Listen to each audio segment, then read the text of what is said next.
Equipo. Amigos, buenas tardes, buenas noches, buenos días, como ustedes saben, dependiendo a la hora que vean este programa. Este día nos toca Antiguo Testamento y estamos viendo el libro de la sabiduría. Un libro muy interesante, inspirado por Dios y que trae muchas enseñanzas para aplicar en nuestra vida, ¿verdad? Este libro de la sabiduría es un libro que se llama de los deuterocanónigos, es decir, eh, para los protestantes este libro está fuera del listado oficial de los libros de la Biblia, ¿sí? No lo tienen ellos, ni los judíos en sus sagradas escrituras, que ellos le llaman Tanaj, no le llaman Biblia, porque también le dicen Biblia, pero le dicen el Tanaj, o sea, que ahí están los libros que ellos tienen como canónigos, como listados en sus libros, en sus listas de libros sagrados. Entonces, la sabiduría no está. ¿Y por qué no está?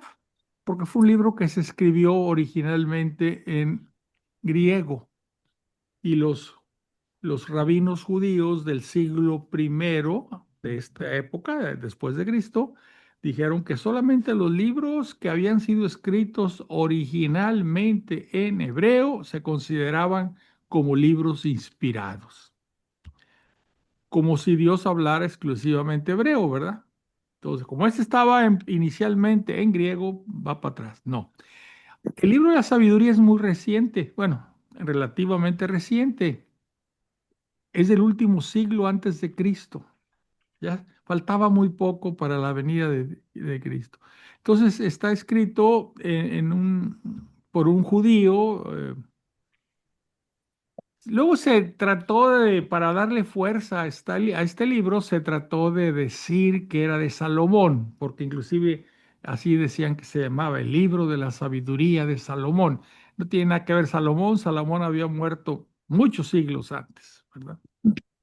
1000 años antes. Entonces, pues trataban, así como darle fuerza al libro, el que lo escribió le puso sabiduría de Salomón.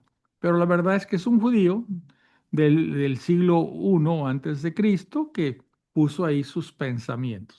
Está muy interesante porque la sabiduría es la búsqueda, tú buscas a Dios y Dios es el que te da la sabiduría que tú necesitas, ¿verdad? Inclusive hoy vamos a empezar con una oración para alcanzar la sabiduría, que está en el capítulo 9, versículo 1 de este libro de la sabiduría. Entonces vamos a empezar por ahí, cómo podemos orar, según este libro, para que Dios nos proporcione sabiduría. ¿Sí? Hay varios libros que se llaman sapienciales, no es este el único. El libro de Job también se considera sapiencial.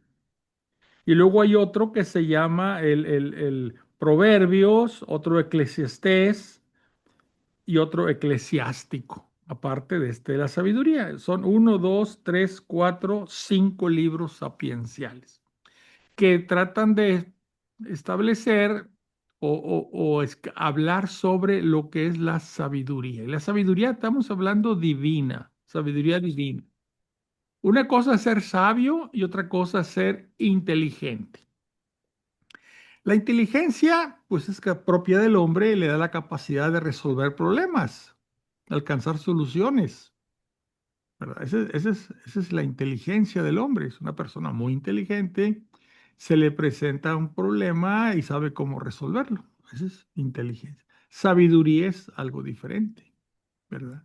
La sabiduría es divina, es saber definir o vamos a llamar separar o poder discernir, vamos, esa es la palabra, lo correcto de lo que no es correcto, de lo que agrada a Dios, de lo que no agrada a Dios, de lo que Dios nos inspira, de lo que no es inspiración de Dios. Entonces, una cosa es, hay personas que no son muy cultas, no son muy inteligentes, pero son de gran sabiduría, ¿verdad? Cuando hablas con ellos y les preguntas, te responden con sabiduría, es diferente. ¿verdad? Que si te responde así como, pues, como muy estudiado, o que está muy preparado, no, este es la sabiduría viene de Dios. Lo demás viene de que se estudió y se fue a una carrera profesional o está muy leído, como se dice, pero esa es inteligencia. Sabiduría viene de Dios. ¿Cómo la obtenemos la sabiduría? Oye, Fernando, Pidiéndosela a yo lo Dios. entiendo como sabiduría, la que te Sí. va, además de que te la da Dios, la que te va dando los años, que no Pues, tiene que ver si leíste o no leíste. no, ese Puedes haber no leído a lo mejor ujú, nada ujú. o muy poco, Por eso, ese pero es la un, experiencia de los años, el contacto con la vida, te da una sabiduría que a veces se queda uno callado, dice, sí, bueno, sí, sí, sí. por la sabiduría de tal o cual persona. La Y sabiduría Dios, generalmente, muchas veces, pues nos la dieron nuestros papás. la sabiduría te la da Dios porque Sí, pero la experiencia, esa sabiduría que te da Dios, tú la vas aplicando en tu vida y vas agarrando experiencia, ¿verdad? Y las experiencias, pues, la sabiduría también crece, no te da el 100% de sabiduría en un instante. Dios te va dando la sabiduría de acuerdo con con tu vida, ¿verdad? Con cómo te vayas tú desarrollando. Pero sí te pide que la emplees en beneficio de los demás, ¿verdad? O sea, el sabio no nada más es egoísta, sino que hacia los demás también. Eh, Y también es muy propio de un hombre con sabiduría de compartirla, ¿sí?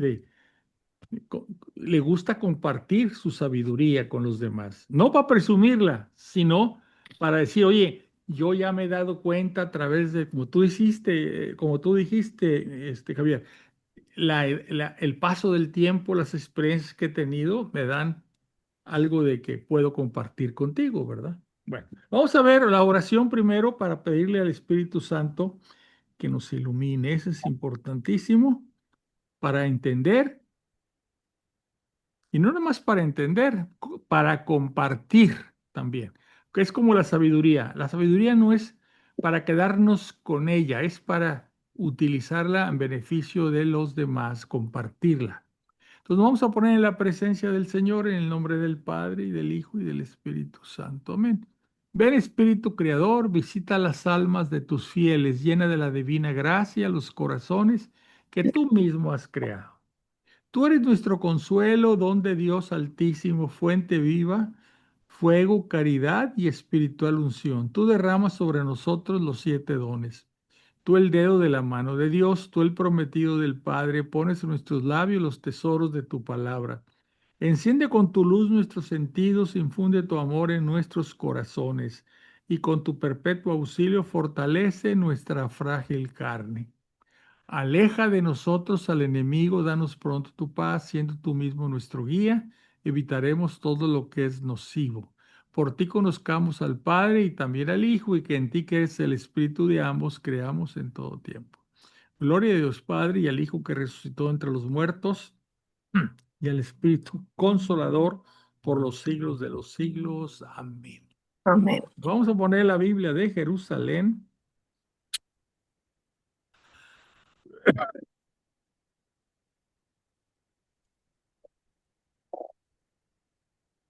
Estamos hablando de Sabiduría, capítulo 9, y se llama Oración para alcanzar la sabiduría.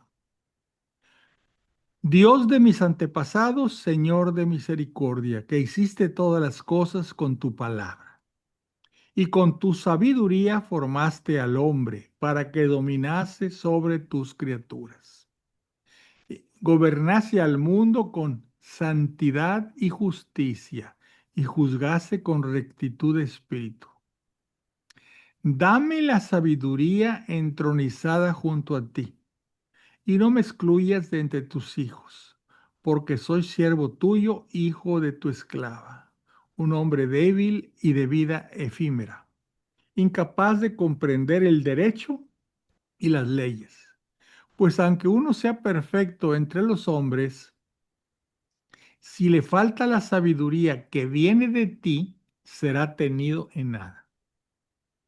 Tú me elegiste como rey de tu pueblo para gobernar a tus hijos y a tus hijas. O sea, se supone que el que está diciendo la oración es Salomón.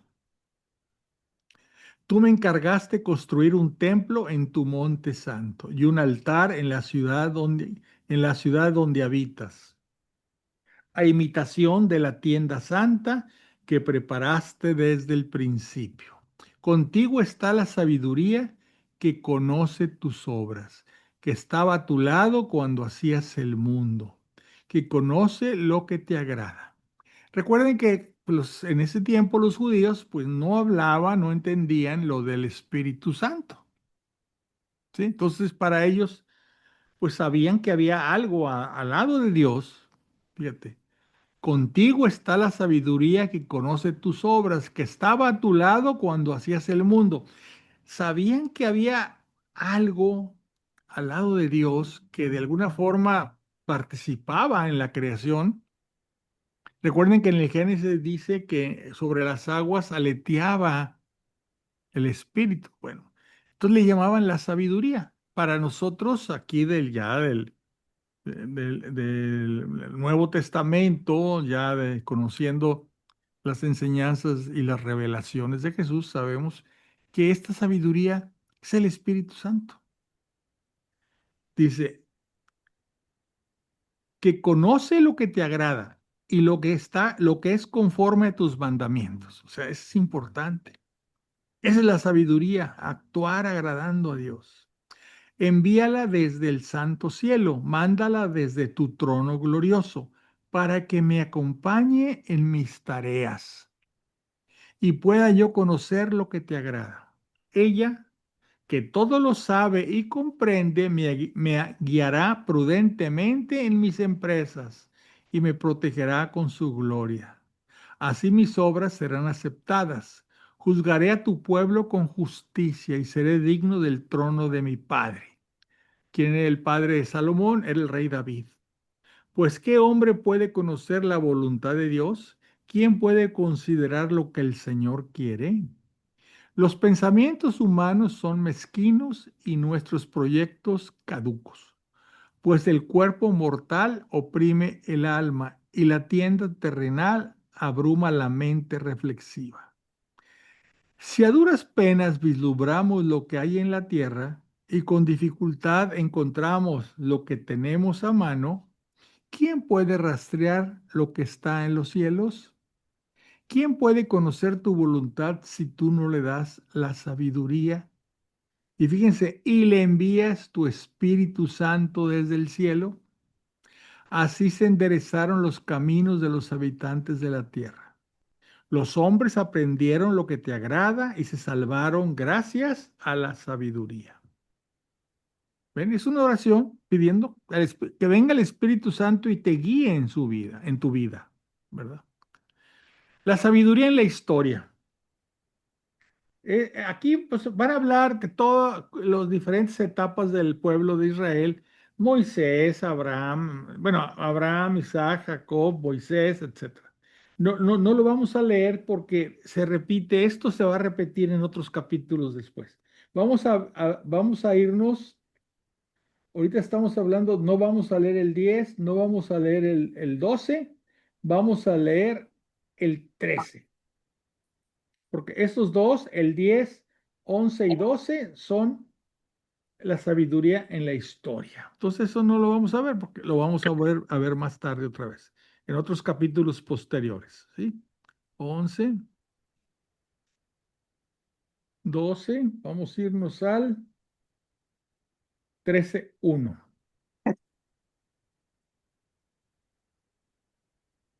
Habla de cuando estuvieron en Egipto, etcétera. 13:1.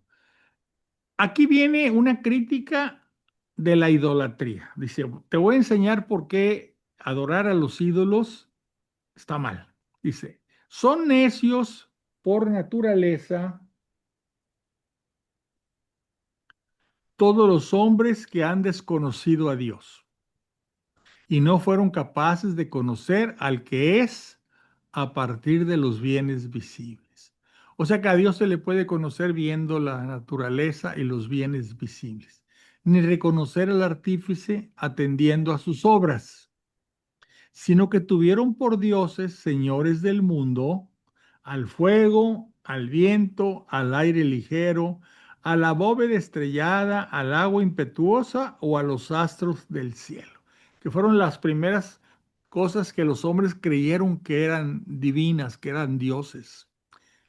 Si cautivados por su belleza, los tomaron por dioses. Sepan cuánto les aventaja su Señor, pues los crió el autor de la belleza. Y si admiraron su poder y energía, deduzcan ahí cuánto más poderoso es quien los hizo. O sea, si a ti el cielo, el sol, la luna, etcétera, te impactan, pues imagínate, dice aquí, deduzcan de ahí cuánto más poderoso es quien los hizo. Pues por la grandeza y hermosura de las criaturas se descubre por analogía a su creador. Eso es muy cierto. Sin embargo, estos merecen menor reproche, pues tal vez andan extraviados buscando a Dios y queriendo encontrarlo. O sea, el hombre siempre ha buscado a Dios y los equivocaba y creía que era el viento, que era el fuego, que eran las olas del mar, etcétera. Dan vueltas a sus obras, las investigan y se dejan seducir por su apariencia, pues es hermoso lo que ven.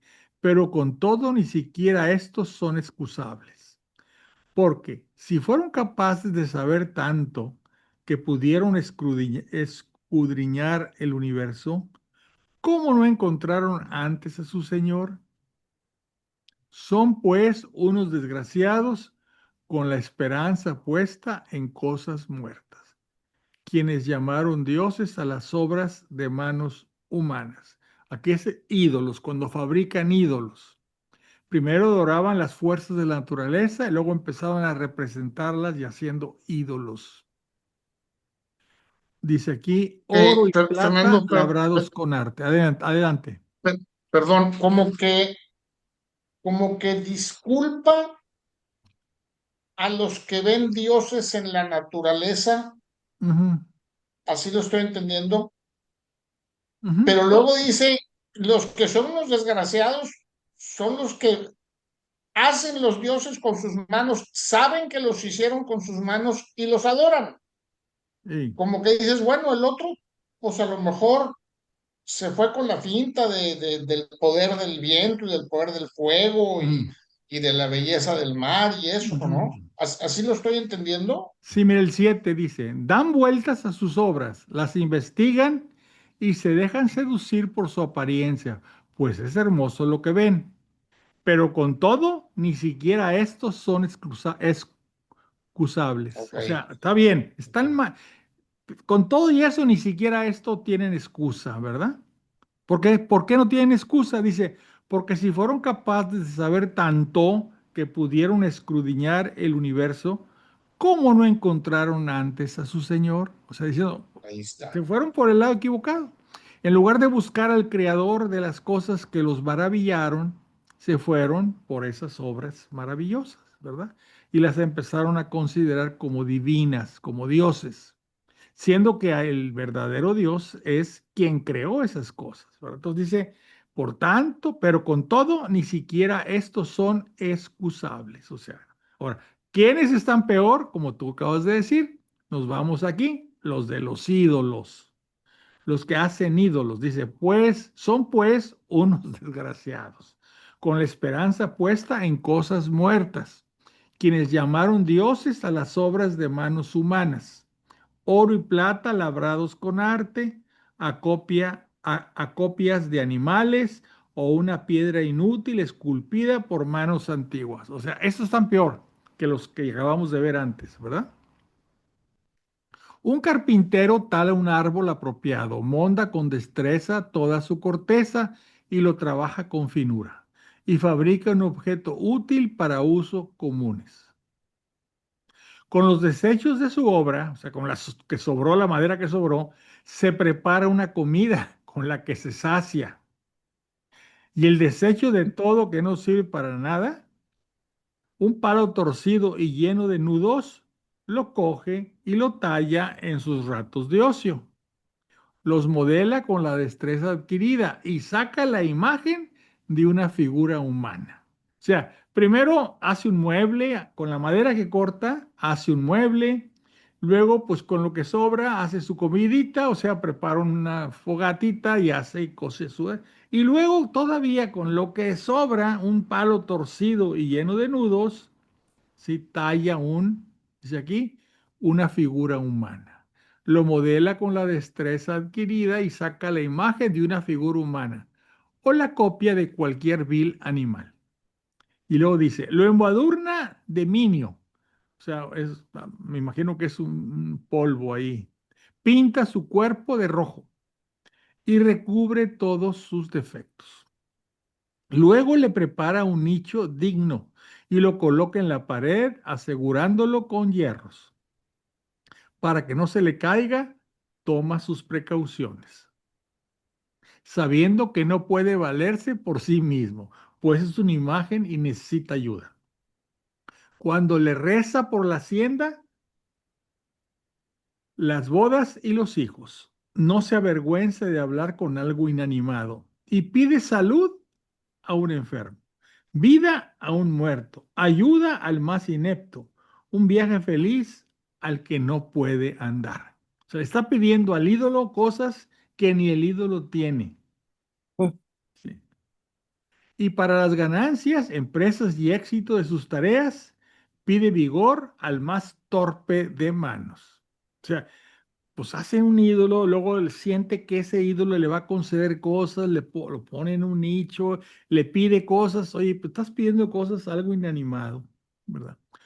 Otro, vamos a hablar ahora del 14, sigue la crítica. Otro dispuesto a embarcar para cruzar el mar bravío, invoca a un madero más frágil que la nave que lo lleva. ¿Eh? O sea, está criticando a todos esos idólatras. A esta A esta la inventó el afán de lucro, o sea, a la nave, y la construyó la sabiduría como artífice. Pero es tu providencia, Padre, quien la guía al navío.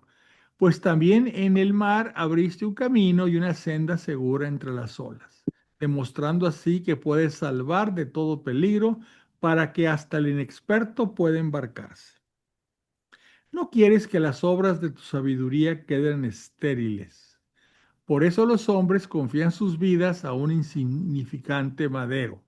O sea, la sabiduría de Dios hizo posible que el hombre creara naves, ¿verdad? Cruzan el oleaje en una balsa y arriban sanos y salvos.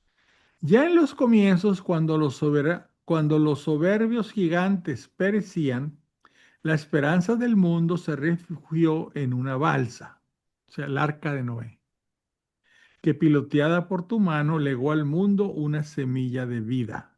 Bendito pues el madero con el que se hace justicia. Pero malditos el ídolo manufacturado y el que lo hizo, el uno por hacerlo y el otro porque siendo corruptible es considerado Dios. Dios aborrece igualmente al impío y su impiedad, y la obra será castigada junto con su autor. Por eso los ídolos de las naciones también serán juzgados, porque se convirtieron en abominación entre las criaturas de Dios, ocasión de tropiezo para las almas de los hombres y una trampa para los pies de los insensatos. O sea, hay maderos que con la sabiduría el hombre las ha transformado en una nave que le permite ir a lugares, etcétera. Inclusive habla de la nave que salvó la semilla de vida, es decir, el arca de Noé, ¿verdad? Fue la sabiduría de Dios que hizo posible esa fabricación, pero el que fabrica ídolos, pues ese sí, eso sí, es una abominación. La invención de los ídolos fue el comienzo de la infidelidad y su descubrimiento la corrupción de la vida. Pero no existían desde el principio ni existirán para siempre.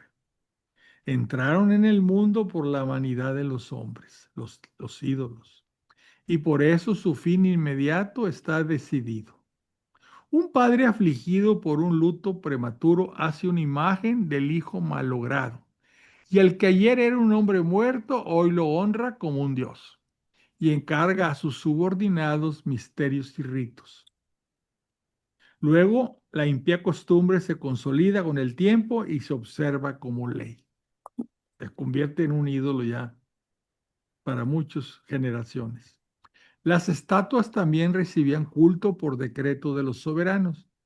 Y como la gente que vivía lejos no los podía venerar en persona, representaban su figura lejana, haciendo una imagen visible del rey venerado,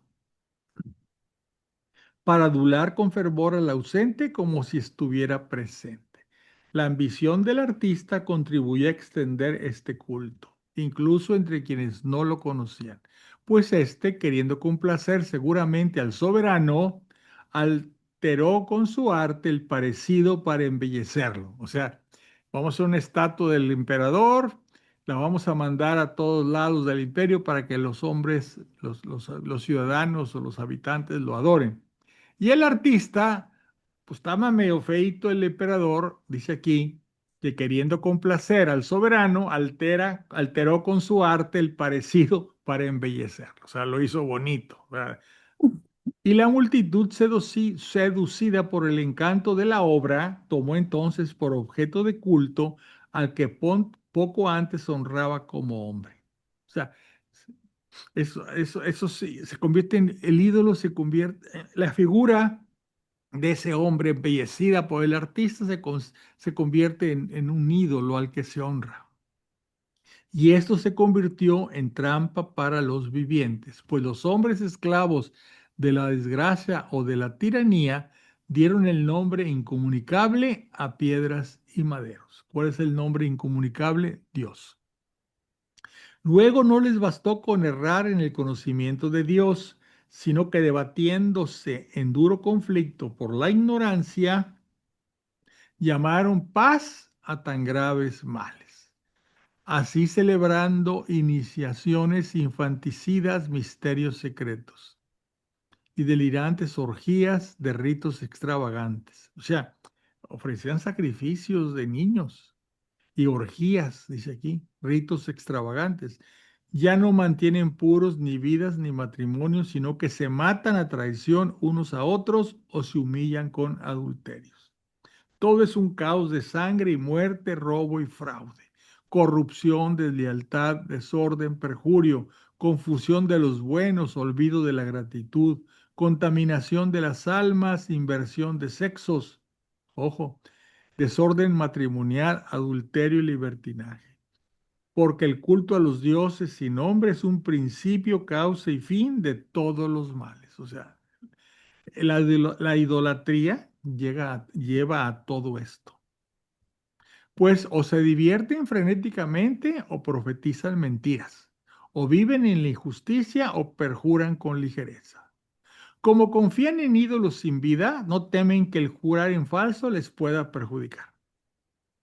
Pero un doble castigo les aguarda por hacerse una idea falsa de Dios al entregarse a los ídolos y por jurar injustamente y con engaño, despreciando la santidad. Porque no es poder de aquellos por los que juran, sino el castigo de los que pecan, quien persigue siempre las transgresiones de los malvados. Luego viene, dice, bueno, Israel no es idólatra, o sea, ok, esos eran los pueblos que existían aquí en la tierra prometida antes de que llegara el pueblo de Israel. Inclusive por eso Dios le da la orden a los israelitas de acabar con todos esos pueblos idólatras, porque eran pueblos salvajes en el sentido, bueno, moralmente corrompidos, en el sentido de que ofrecían sacrificios de niños a sus dioses, orgías en honor de los dioses, había crueldad, etcétera, entre ellos, entre ellos se ¿cómo te puedo decir? Se mataban, vamos a decir, no había un orden natural, ¿verdad? Inclusive las prácticas sexuales y todo. Entonces Dios dice, les voy a dar una tierra, pero está habitada. Entonces ustedes tienen que terminar con todos esos pueblos que me ofenden con su comportamiento para que ustedes ocupen en su lugar la tierra prometida. Por eso el Dios bueno, el Dios, no, Dios en el Antiguo Testamento a veces nos parece cruel por la orden que les da de acabar con esos pueblos, con esas tribus. Pero es que esas tribus estaban ofendiendo a Dios con la forma de vida que tenían, ¿verdad? Bueno, dice, Israel no es idólatra, el 15. Pero tú, Dios nuestro, eres bueno y fiel, eres paciente y todo lo gobiernas con misericordia. Aunque pequemos, somos tuyos, pues reconocemos tu poder. Pero no pecamos porque sabemos que te pertenecemos. Conocerte a ti es justicia consumada y reconocer tu poder es la raíz de la inmortalidad. No nos confundieron las malas artes de invención humana, ni el trabajo estéril de los pintores, figuras plasmadas en colores variados, cuya contemplación despierta la pasión de los insensatos, que codician la figura inanimada de una imagen muerta. Son amigos del mal y dignos de tales esperanzas quienes las crean, quienes las codician y quienes las adoran. Un alfarero amansa laboriosamente la tierra blanda y modela diversos cacharros para nuestro uso. De la misma arcilla vuelve a modelar indistintamente vasijas destinadas a usos nobles e innobles. El alfarero es quien decide la distinta utilidad de cada una. Luego, malgastando energías, modela un dios falso de la misma arcilla, al que poco antes nació de la tierra. O sea, lo mismo que hizo el carpintero, ¿verdad? Ahora es un alfarero. Y habrá de volver pronto ahí donde fue sacado, cuando le reclamen la deuda de la vida. Pero no le preocupa que ha de morir, sino que tiene una vida ni que tiene una vida efímera, sino que compite con orfebres y plateros, imita a los que forjan el bronce y presume de modelar falsificaciones. Su corazón es ceniza, su esperanza más vulgar que la tierra, su vida más despreciable que el barro, porque desconoce al que le modeló, al que le infundió un alma activa y le insufló un aliento vital. Desconoce a Dios, al verdadero Dios. Piensa que nuestra existencia es un juego y que la vida un mercado concurrido, diciendo, hay que sacar partido de donde sea, incluso del mal. Pero este más que nadie sabe que peca al fabricar con material terreno frágiles vasijas y estatuas de ídolos. Pero los más insensatos de todos y más ingenuos que el alma de un niño son los enemigos que oprimieron a tu pueblo. Está hablando de los egipcios, pues tuvieron por dioses a todos los ídolos de los gentiles, que no pueden valerse de los ojos para ver, ni de la nariz para respirar, ni de los oídos para oír, ni de los dedos de sus manos para tocar, ni de sus pies torpes para andar.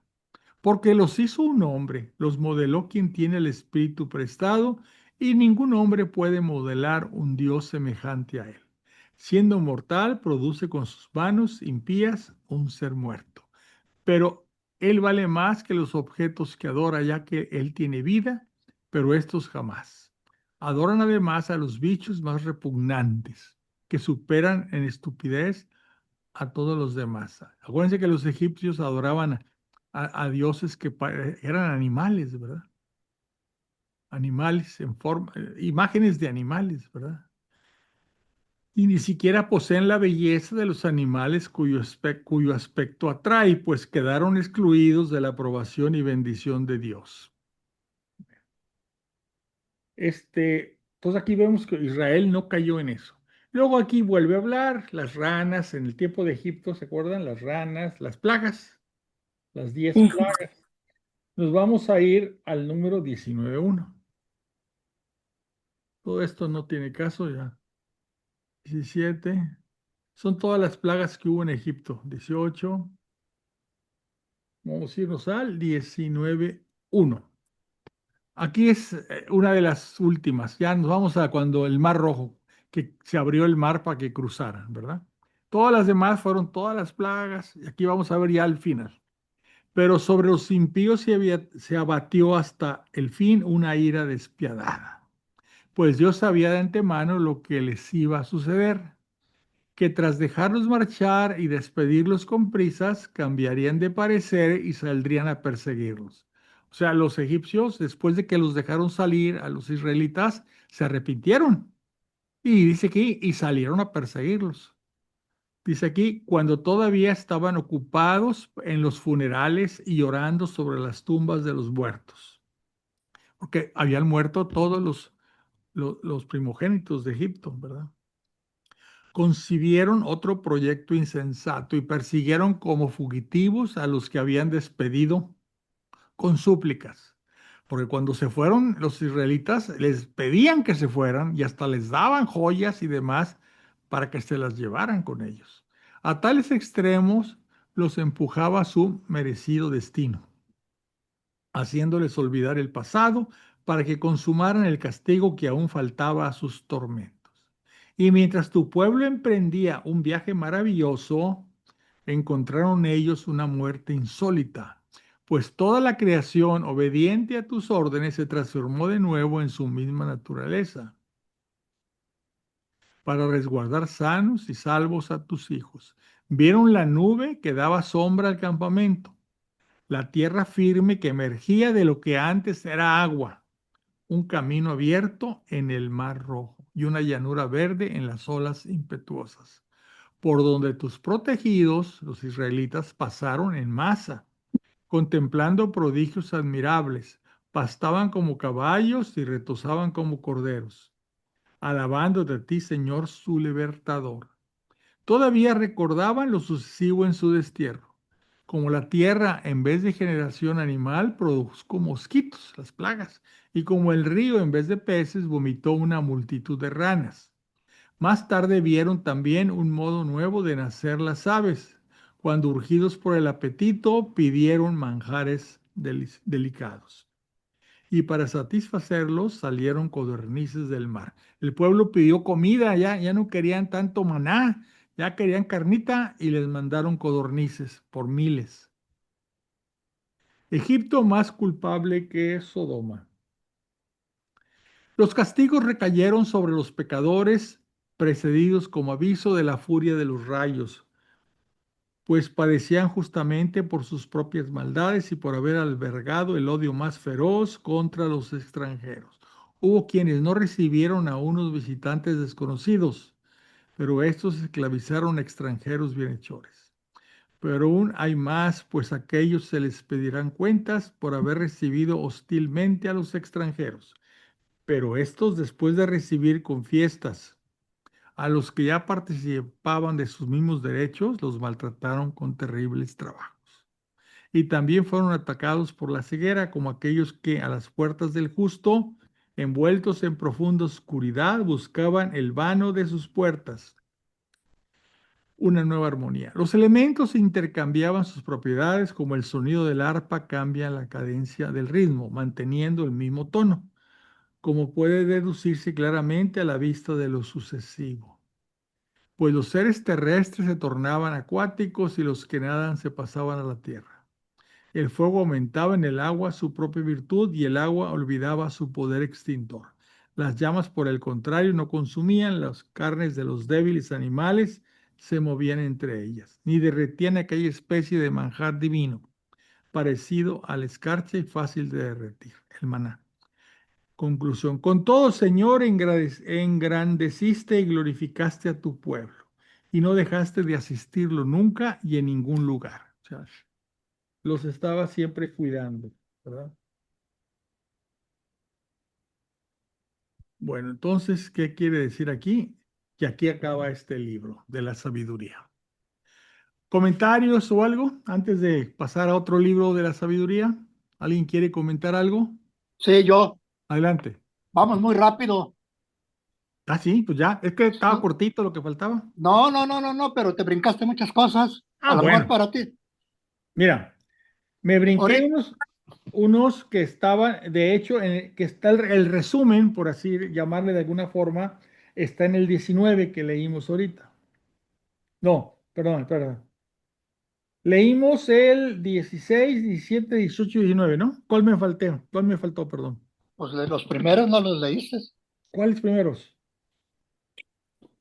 Pues tú dijiste y este no los vamos a leer. Ah, sí, sí. No leímos el 10 y el 12. Eso no lo leímos. Porque ¿cómo le podemos llamar? Incluidos en el otro que leí. Mira, déjame regresarme para no complicarte. Vamos a ver. Mira, vamos a irnos a.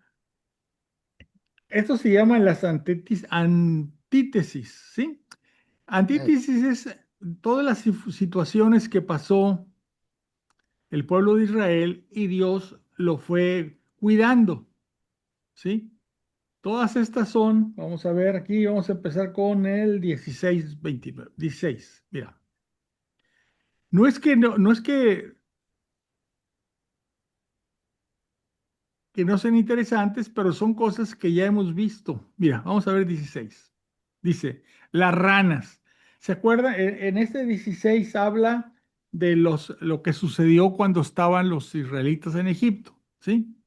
Dice así, fueron justamente castigados por semejantes seres y atormentados por las plagas de bichos. O sea, está hablando de los de Egipto, ¿verdad? En lugar de este castigo, favoreciste a tu pueblo y para calmar su hambre, les preparaste como alimento un manjar exquisito, codornices. O sea, está comparando la sabiduría de Dios, por un lado, a los egipcios los castigó con la plaga de las ranas y a los israelitas les da un manjar exquisito, codornices, para que aquellos con ganas de comer perdiesen el natural apetito. O sea, para que estos egipcios con ganas de comer, perdiesen el natural apetito, asqueado de los bichos que les enviabas, mientras estos, tras una privación pasajera, saboreaban un manjar exquisito. O sea, está haciendo la comparación. Uno comía ranas y le daba asco, ¿verdad? No comía, tenía hambre, pero lo que había eran bichos, ranas, no comía. Y en cambio los israelitas, pues Dios consiguió, les mandó codornices, que dice aquí manjares exquisitos, saboreaban un manjar exquisito. Bueno, es un ejemplo. Luego viene las langostas, luego viene la serpiente de bronce, o sea, están recorriendo la historia de Israel, ¿verdad? O parte de la historia de Israel, ¿verdad? Cuando hubo el granizo y el maná. O sea, por eso no, es un relato. Aquí está las tinieblas y la columna de fuego en el 17. ¿Qué es la columna de fuego? Pues acuérdense que enfrente de los israelitas había de día una columna grande, como una nube que les daba sombra, y de noche se iluminaba esa columna y les daba luz para permitirles porque cuando se movía la columna, el pueblo caminaba. Cuando la columna se detenía, el pueblo acampaba. Bueno, déjeme ver otro. 18.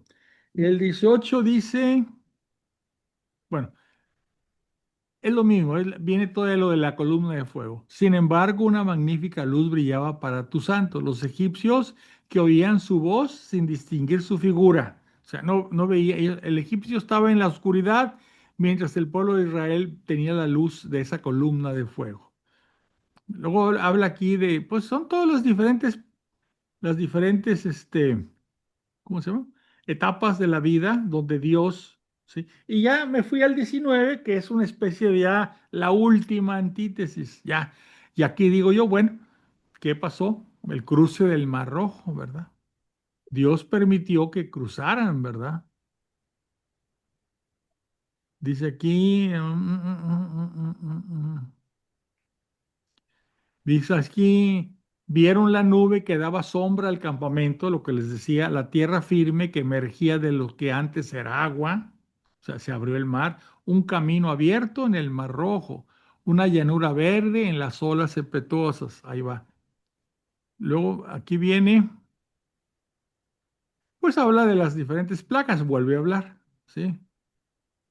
Y luego habla aquí que, pues, Egipto más culpable que Sodoma, por eso lo castiga, ¿verdad? Déjame ver aquí.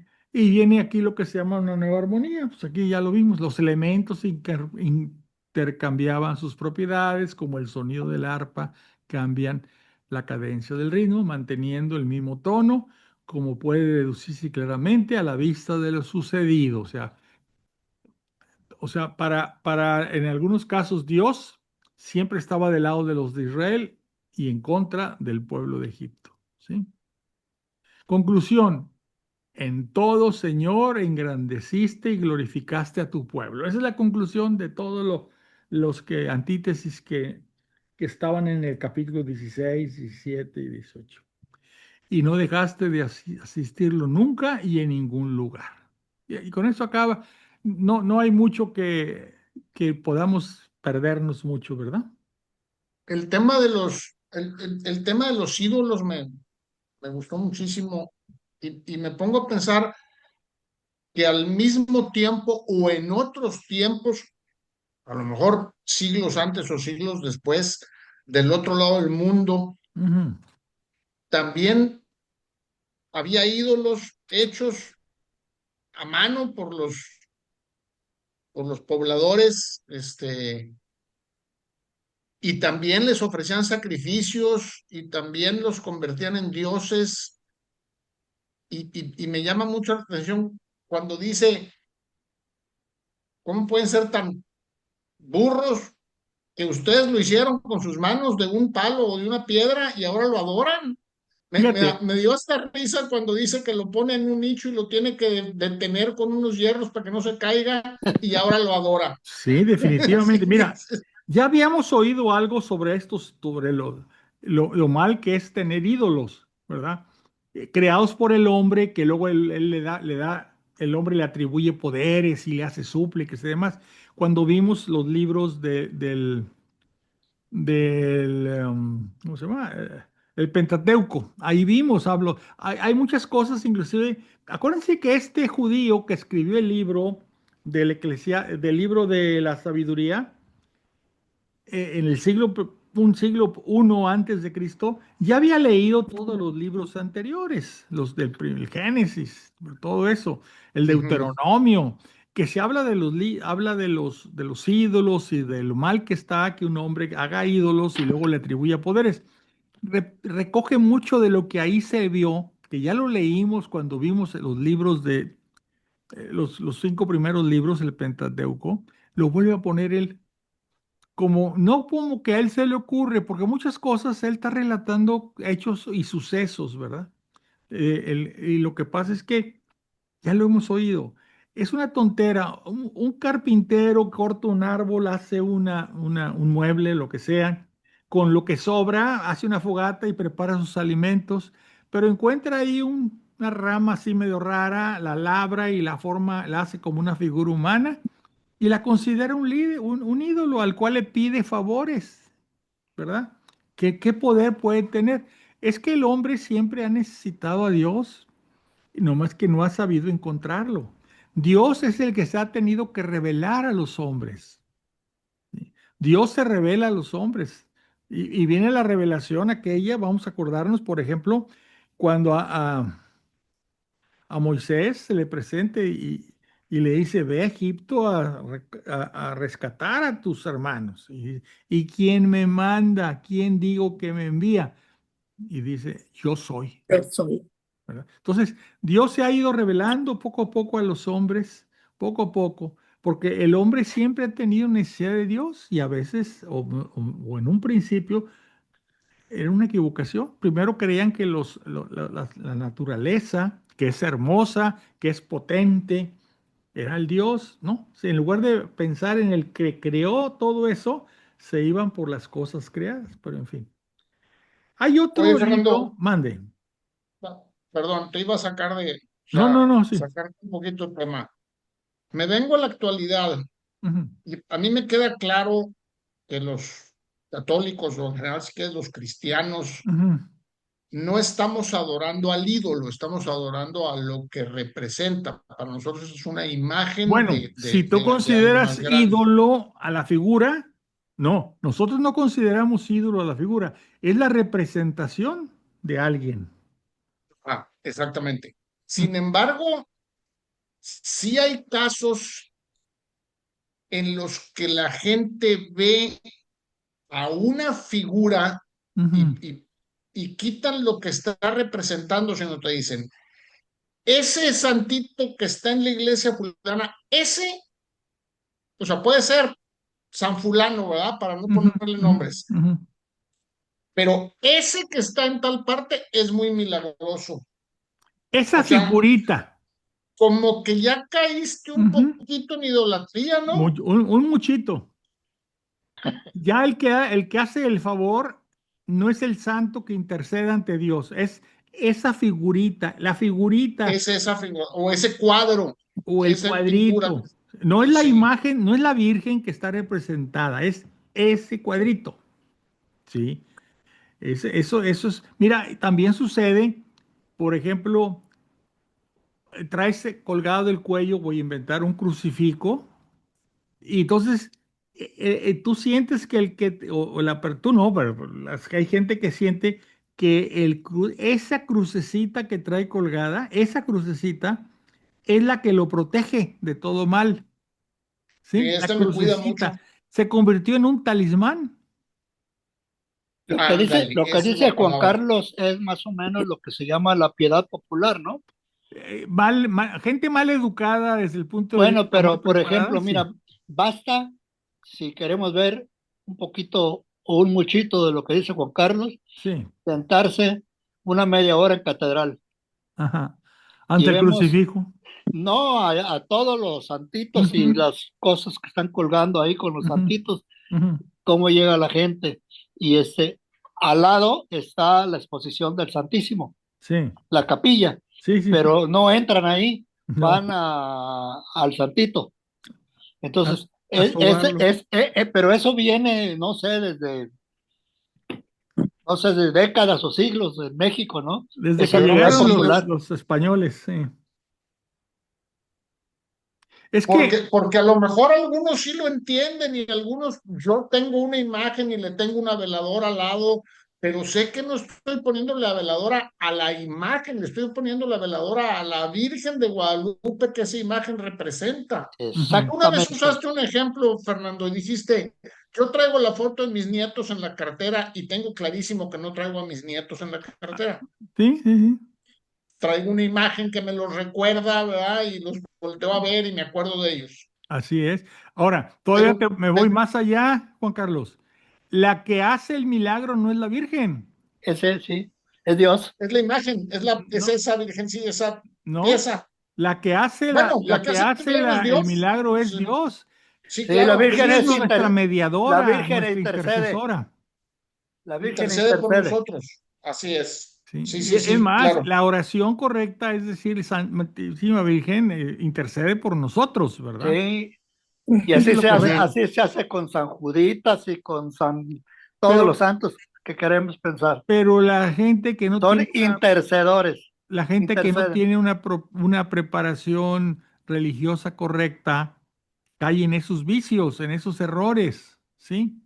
Y es muy difícil para los sacerdotes sacarlos de ese problema, de esa forma de actuar, porque dicen, se me van a ir, ya no van a Claro. No, venir. y bueno, pues yo estoy seguro que Dios se da cuenta de eso y lo entiende y lo acepta y los escucha, ¿no? Y Por nos eso, escucha cuando por eso se cometemos llama errores. eso, para no caer en problemas, le llaman piedad popular, Ok. ¿sí? Piedad Piedad popular. popular. O sea, ok, no está totalmente, esa persona no está preparada, no sabe muy bien. Poco a poco el sacerdote debería de irlos preparando, ¿verdad?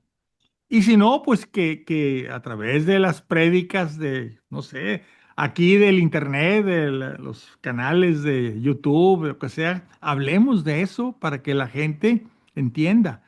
No estamos adorando a la Virgen, no estamos adorando ni la imagen de la Virgen. la imagen es para recordar que existe la Virgen y a la Virgen la honramos y le pedimos que interceda por nosotros.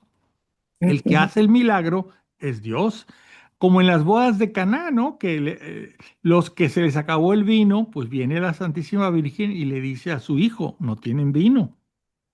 Entonces le pedimos, ¿quién hizo el milagro? Pues, el que hizo es Dios. Jesús, él fue el que convirtió el agua en vino. Igual en Mm. nuestra vida, Señora, ayúdanos, Madre mía. Pídele a tu hijo por nosotros.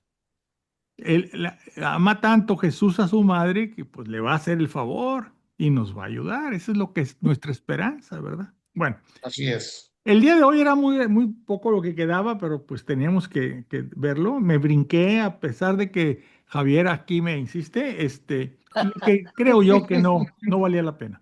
Hay otro libro que Pero vamos a ver en la próxima estos clase. comentarios me gustaron mucho. Bueno, hay otro libro que se llama El Eclesiástico que vamos a ver y que hay un detalle, porque a veces nos confundimos. Hay dos libros que se parecen mucho, el Eclesiástico y el Eclesiastés.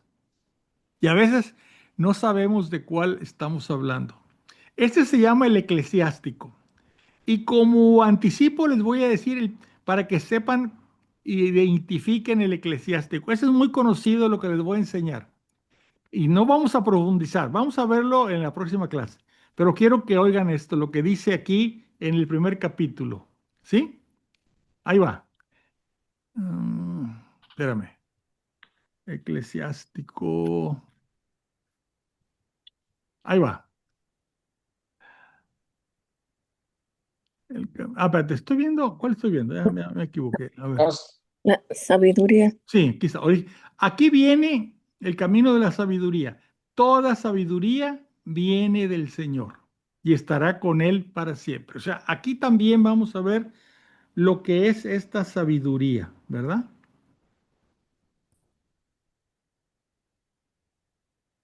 Entonces, aquí hay muchas enseñanzas relacionadas con la sabiduría que complementan mucho al libro de la sabiduría que acabamos de ver, ¿verdad? Esto nos va a gustar mucho y porque de alguna forma, va a completar lo que ya hemos visto. Habla de la sabiduría y de cómo, ya la vimos cómo obtenerla, bueno, le explica muy bien. Está muy interesante el eclesiástico.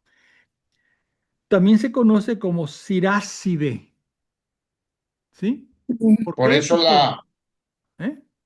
Por eso el símbolo SI, sí, la abreviatura SI. se llama Siráside porque está escrito por un escritor. Fíjate, dice, por eso mi abuelo Jesús, no es Jesús nuestro Señor, Mm.